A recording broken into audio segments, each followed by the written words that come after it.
সালাম আলাইকুম।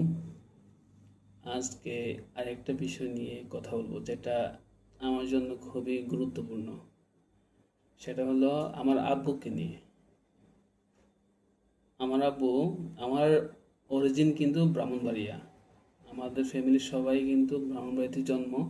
ওইখানে আমার দাদার বাড়ি, ওইখানে আমার নানা বাড়ি। আমার আব্বু 1977 সালে জবের পারপাসে কুমিল্লাতে আসে। সেই 1977 সাল, স্বাধীন হওয়ার মাত্র 5 বছর পরে কিন্তু এই কুমিল্লাতে চলে আসে। আমার আব্বু গভর্নমেন্ট জব করতেন। তখন আমার আব্বুর স্যালারি ছিল মনে হয়, প্রথম স্যালারি মনে হয় ছিল 165 টাকা সামথিং, হতে পারে, আমার এটা সঠিক খেয়াল নাই। সেখান থেকেই আমাদের চলা। তারপর আমরা চলে আসি এই কুমিল্লাতে। কুমিল্লাতে আমাদের লেখাপড়া। আব্বু সারাটা জীবন এই কুমিল্লাতে গেল। 1977 সাল থেকে 2019 সাল পর্যন্ত আমার আব্বু এই কুমিল্লাতেই বসবাস। দীর্ঘ প্রায় 40 বছর উপরে কুমিল্লাতে ছিলেন। এই 40 বছরের জিন্দিগি কেউ বলতে পারবে না আমার বাবার মুখ থেকে কোনো রূঢ় কথা, কাউকে কষ্ট দিয়ে কথা বলছে। আপনারা বলতে পারেন, মানুষ মারা গেলে তো মানুষ খারাপ মানুষ মারা গেলেও মৃত্যুর পরে মানুষ সুনাম করে, ভালো কথা বলে, কিন্তু আমি এটা বলতেছি না, যেটা রিয়েল ওইটাই বলতেছি। আমার বাবা এমন একজন মানুষ ছিলেন যে কেউ যদি কোনো কটু কথা বলে চুপ করে থাকতেন, কোনো কথাই বলতেন না। তারপর মানুষ এই তর্ক করে না, মানুষের সাথে ঝগড়া করা, তর্ক করা। একজন মানুষ আমার আব্বুর সাথে তর্ক করতেছে, ঝগড়া লাগতেছে, অথচ উনি বলছে 10টা কথা, আমার বাবা বলতেছে একটা কথা, তাও কিন্তু তর্কের রূপে না, তার সিম্পলি কথাগুলো বলে। আর বেশিরভাগ সময় কিন্তু চুপ থাকে। যতই কথা শোনাক, যতই ঝগড়া করুক, উনি কিন্তু কথাই বলতেন না। আর রাস্তা দিয়ে হাঁটার সময় প্রায় সময় দেখতাম আব্বু নিচের দিকে তাকায় হাঁটতেন। কেউ বলতে পারবে না যে চারপাশে এ, তাকে তাকে হাঁটতেছে। প্রায় সময় আমি কি করতাম, আব্বুর সামনে দিয়ে যাইতাম, কিন্তু আব্বু আমাকেই দেখতো না, আমি সামনে দিয়ে যাইতাম, কারণ আব্বুর চোখ থাকতো নিচে। এতটা সহজ সরল মানুষ, আমার চোখে, আপনারা বলবেন আমার বাবা দেখে আমি সুনাম করতেছি, কিন্তু এরকম সহজ সরল মানুষ আমি কখনো দেখি নাই। কথা খুবই কম বলতেন।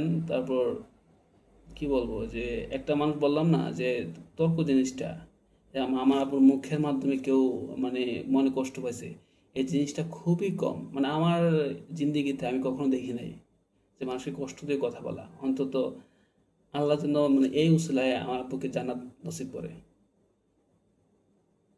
আর খুবই সত্যবাদী ছিলেন। আর তোমার, তার কি বলবো, ফ্যামিলি তার ফ্যামিলি বলতে কি, ওনার ভাই, ওনার বোন, তাদের প্রতি খুবই কেয়ার ছিলেন, খুবই দায়িত্ব পালন করতেন। বিয়ের পরেও, আমরা হওয়ার পরেও খুবই দায়িত্ব পালন করতেন। তো ওইখান থেকে ফিডব্যাকে কোনো কিছুই আসে নাই। যাই হোক, এটা ওই কথা বাদ দিলাম। এটাই আমার আব্বুর জিন্দিগি। আব্বু যখন মারা যান তখনও কিন্তু সে 5 ওয়াক্ত নামাজ পড়ে কিন্তু সে মারা যান। এই রাতের 11টার দিকে, 11টা সাড়ে 11টার দিকে সে মারা যায়। তখন ওই দিনও উনি 5 ওয়াক্ত নামাজ পড়েই মারা যায়। আজ পর্যন্ত বললাম না যে কুমিল্লা জিন্দিগি, এই কুমিল্লার মধ্যে তার বেড়ে ওঠা, কেউ বলতে পারবে না কারো মনে কষ্ট দিয়ে সে কথা বলছে। আর একটা কথা হলো কি, আব্বু যাকে পারতেন উপকার করার চেষ্টা করতেন যত সাধ্য। ঠিক আছে, মানুষ কাজে হোক, যেভাবে হোক, কোনো ভিক্ষুক আসলো বাসার মধ্যে, আজ পর্যন্ত কেউ বলতে পারবে না যে আব্বু কাউকে খালি হাতে ফিরাইছে, কোনো ভিক্ষুককে। কিন্তু আমরা আসলে কি সেই আব্বুর যে যে নিয়মটা, ওই নিয়মটা আসলে রক্ষা করতে পারি নাই। যেই হোক, আমরা বলি না যে ইয়াং মানুষ আসে ভিক্ষা করতে, ওরে ভিক্ষা দেওয়া যাবে না, কিন্তু আব্বু তা মানতেন না। ভিক্ষা সবাইকে দিতেন, যেহেতু সে আসছে, কিছু চাইছে, তাকে দিতেই হয়। কিন্তু সেই কালচারটা আমরা পালন করতে পারি নাই, দুঃখজনক। এটাই আর কি, আমার আব্বুর জিন্দেগি। আমি মনে করি যে খুবই সহজ সরল ছিলেন।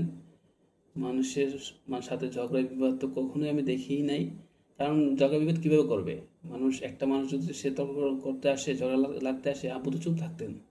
দুইটা মানুষ যদি একসাথে এই ঝগড়া করতো, দুইটা মানুষ একসাথে কথা বলেই তো ঝগড়া হয়, কিন্তু আব্বু তো চুপ থাকতেন। ঝগড়া কীভাবে করবে, তাই না? এই আর কি। আসলে কি আমার তিনও ভাই বোন বাবার মতো হতে পারে নাই। আসলে কি এবার হইতে গেলে মানুষ কিন্তু ধৈর্য শক্তি লাগে, সেই ধৈর্য শক্তি আমাদের নাই। এই যে এক যে আছে যে অল্পতে মানুষ রেগে যাওয়া, ঠিক আছে, ওই জিনিসটা আব্বুর কাছে নাই। আব্বু রাখতে খুবই কম দেখছি, খুবই কম। বাবার আসলে এমনই হয়। শুধু বাবা আমাদের ক্ষেত্রে না, যে সবার ক্ষেত্রে আব্বু এই নিয়মটা ফলো করতেন, খুবই কম রাখতেন, এটাই। আর আব্বুকে অনেক মিস করি, প্রচুর মিস করি। কারণ উনি মারা গেছেন 2019 সালে, ঠিক প্রায় 6 বছর হয়ে গেছে। আল্লাহ যেন তাকে জান্নাত নসিব করেন, এটাই। আর কিছু বলার নাই, কারণ বাবা তো বাবাই। যাই হোক, এটাই বলার ছিল আমার ব্যক্তিগত, আমার ফ্যামিলি বিষয় নিয়ে আর কি। সবাই ভালো থাকবেন। আল্লাহ হাফিজ।